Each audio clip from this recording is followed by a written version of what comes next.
Welcome. I'm Kinetic Symphony. I hunt down and report on weird and true mysterious stories, from glitches to the paranormal. Would you like even more content? Here's my Patreon. Now onto the stories. Case file number 1126, written by Anonymous. How Google foretold my future. I had an Android phone which had a Google Cards feature option that could notify you like 15 minutes to home if you were out. I thought this feature was annoying and useless, so I kept the feature off. After several months of no card notifications, one night I'm at home and a card pops up saying 35 minutes to home, pinning me at a random intersection on the other side of town. Let's call it First Street and Story. So I think that's weird. I'm not even way over there. I don't even know where that is. I've never been to that area. I go to my card settings to turn it back off, but it's already turned off. That's weird. Next night, the exact same thing happens. 35 minutes to home from First Street and Story. What the? Still definitely not over there.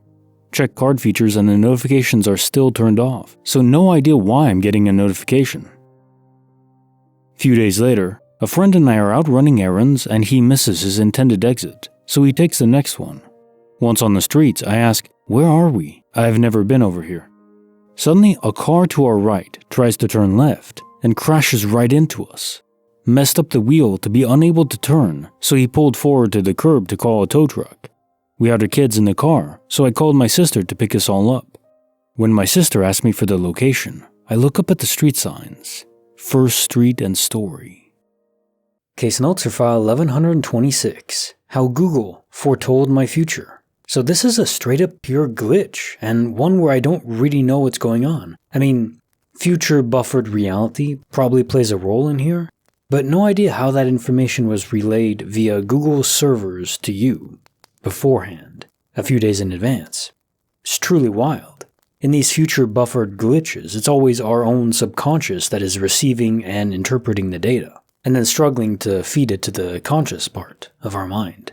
Unless you never got any notifications at all on your phone, and it was all in your subconscious. You were just perceiving it as a notification on your phone, so it'd be something like a layer that you'd understand. Given that the notifications were set to off, this actually makes quite a bit of sense. Case file number 1127, written by Avocados Are Great. The Case of Canine Teleportation. A couple of weeks ago, my dog Coda came into my room and started to try to jump on my bed, which she was successful in doing after a couple of tries, and I gave her a little nudge to get you off my bed. She jumped down and left. Then I heard my phone downstairs, so I walked down and got a call from my grandma who said she made me some food. So I said, okay, I will stop by and come eat. I get my jacket on and get ready to leave. I get my keys and grab my dog's leash to take her. We got in the car and drove for about 10 minutes, then arrived. I was eating and talking to my grandma and things. But when I was getting ready to leave, I couldn't find Coda. I searched everywhere, in the backyard, in the front, outside, nowhere to be found. After a good hour of searching my grandma's neighborhood, it started to get dark. It was about 9:30ish, so I decided to come back and check the next day. I left and went to sleep. The next morning I woke up because I heard something downstairs. To my surprise, it was my dog, and at that point I thought, wait, what? Later I came back to my grandma's to tell her I found my dog. As soon as I arrived, I told her. After I told her about how Coda was home, I thought to myself, did I even bring her? I asked my grandma and she said yes, I did, because I left a leash in her living room. I then asked my grandma to watch her footage on her cameras from last night, and there was no footage of Coda in the street or leaving the front door. But there was footage of her entering the house with me. I went home later.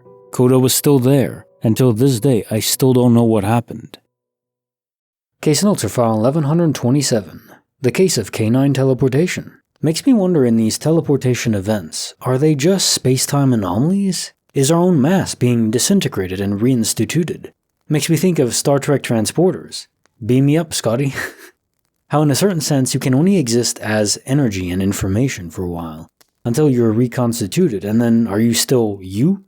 The unique version of yourself with sentience? The way I like to think of the question, say I could create a perfect clone of myself right now, down to every single atom in my body, and exactly the same brain state. Well, if I did that, would I still only be consciously aware of reality through my current, original, non-cloned body?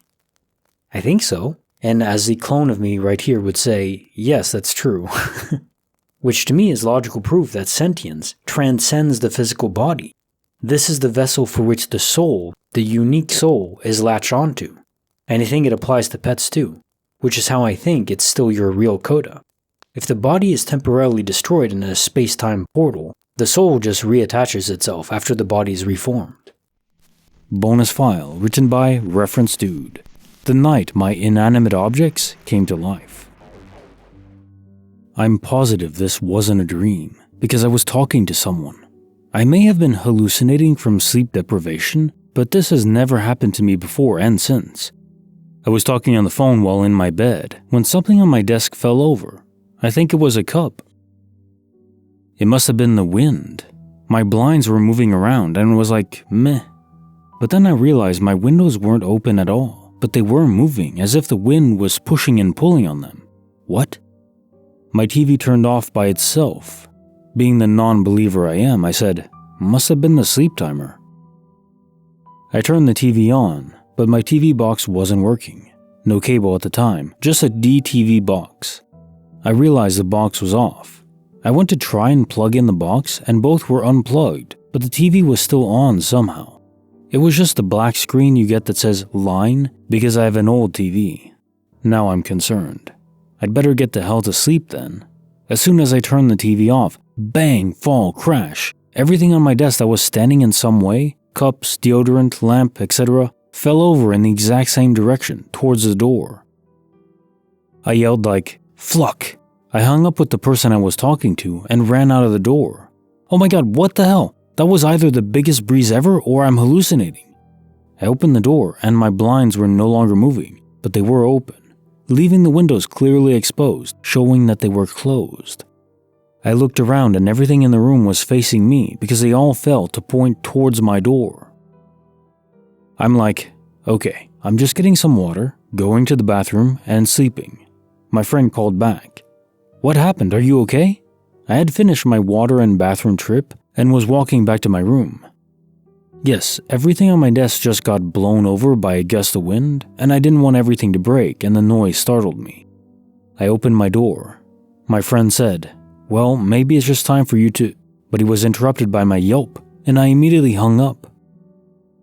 I walked into the room to hit my foot on the tennis racket I dropped on the floor. I looked down, and the foam finger I thought I lost a few years back was pointed at me like it wanted me to get out. I ran out of my room, texted my friend, I'm just going to go, bye. I'm fine, I'm just tired. Okay, good night. I slept on the couch. I woke up in my bed, but the robe I was in was on the couch outside, and the foam finger was on my desk, and everything on my desk was fine and not toppled over. Christ, what a weird dream. I went to school and saw my friend. Dude, what happened to you last night? Nothing? Why were you yelling and crap? How did you know I had a bad dream? What dream? You screamed and hung up on me twice. He pulled out his phone and I saw my text, but it was different than I remembered sending. Instead of saying, I'm just going to go, bye, I'm fine, just tired, which is what I remembered, his inbox and my sent message both said, okay, just need to stay out of my room. The weird part is, I had just moved into that room. It was my dad's old office, and I liked being on the ground floor better. It was almost like I was being evicted, but by inanimate objects. Case notes for the bonus file. The night my inanimate objects came to life. Now, clearly, your inanimate objects in your room didn't actually get infused with souls. I mean, that'd be weird. Imagine being reincarnated into a tennis racket or a foam hand. That would suck. But no, an irate spirit most likely wanting to communicate with you but struggling to do so is my bet. But personal to you, maybe a friend or close relative that passed away, it knew about the foam hand and all that.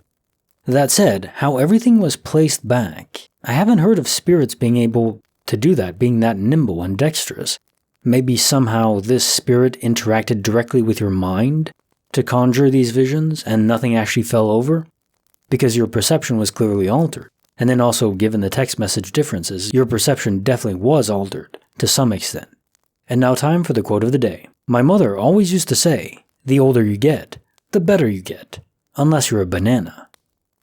Unknown. Yes, this is correct. To an exception.